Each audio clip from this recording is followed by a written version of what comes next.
Today's topic is wastegate cracking pressures. Got a set of Tial Turbos here getting ready to go onto a B5 S4. Looking for 600 or 700 wheel depending on fuel choice. We want to make sure these things are mechanically tip-top. These are customer provided, but we are trying to make sure that the cracking pressures are even side to side and that there's no major discrepancy between the two. You really want to avoid having one turbo work harder than the other. Not only do you have potential mechanical issues, but it's going to give your tuner a headache, and we really want to avoid those issues. So anyway, let's get started on this. All right guys, first step in checking the cracking pressures on these turbos is going to be to have a regulated air source. We're going to want to be able to make sure that the cracking pressures are even side to side. We also want to be able to relay this information to our tuner. It's a critical piece of information that they can have for wastegate duty cycle operation. And we want to make sure that the turbos are doing their job side to side effectively. We don't want to unevenly load one and cause it to work harder than the other side, because we really want longevity to be tip-top on this. So I'm going to kind of walk you through the procedure that we would use for adjusting this. We want to make sure there's a slight amount of preload, and then we'll check the operating pressure. Okay, I've already removed the clip from this piece over here.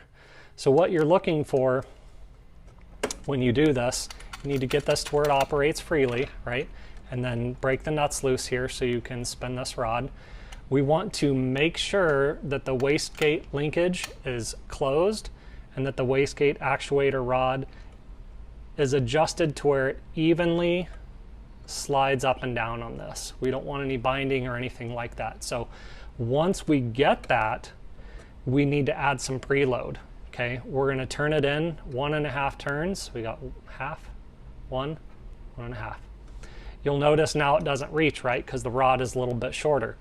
So we can either do one of two things. We can either pull out on that, or we can apply a little bit of air pressure on the line to get it to line back up. Okay. So we want to get that for our preload. Go ahead and fasten the clip back on there. Okay. That's how we do the preload. Then you're going to want to tighten the nut on here. And what we're looking for at this point is we want to know what pressure this rod starts moving. Okay. Like I said, it's really important for your tuner to know this. Your wastegate pressure is going to determine the minimum amount of pressure that your turbos are going to generate.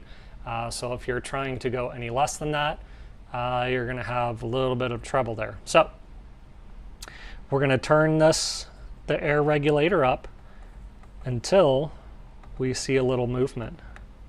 Okay, there we go. Got a little movement there. So for our application, it appears that the cracking pressure is right about 20 psi.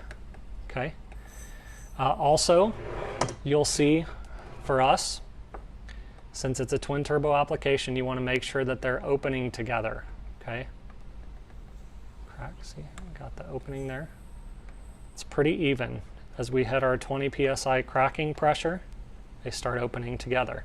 And that's perfect. It's exactly what we're looking for. So we want to relay that information again to our tuner, and let's see what's next.